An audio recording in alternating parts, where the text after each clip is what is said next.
ദൃശ്യം 3യുടെ ഇന്നത്തെ collection report പ്രകാരം ഇന്ന് ജൂൺ 29 തിയേറ്ററുകളിൽ കളക്ഷൻ വളരെ മന്ദഗതിയിലാണ് പോകുന്നത്. ഇന്ത്യയിലെ ട്രാക്ക് ചെയ്ത ഗ്രോസ് കളക്ഷൻ ഏകദേശം 1 ലക്ഷം വരെ എത്തിയതായിട്ടാണ് റിപ്പോർട്ടുകൾ വരുന്നത്. മൊത്തം ഇന്ത്യ ഗ്രോസ് ഏകദേശം 116 മുതൽ 117 കോടിയിൽ കൂടുതൽ ഉണ്ട് എന്നും റിപ്പോർട്ടുകൾ വരുന്നുണ്ട്. സിനിമ ഇപ്പോൾ റിലീസിന്റെ അവസാന ഘട്ടത്തിലായതിനാൽ ഷോകളും കളക്ഷനും സ്വാഭാവികമായി കുറഞ്ഞിട്ടുണ്ട്.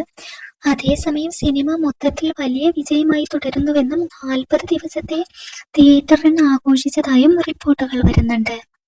മോഹൻലാൽ അവതരിപ്പിക്കുന്ന ജോർജ് കുട്ടി വീണ്ടും ഒരിക്കൽ കൂടി പ്രേക്ഷകനെ തന്റെ ലോകത്തേക്ക് വലിച്ചിഴക്കുന്ന ഒരു സിനിമയാണിത്.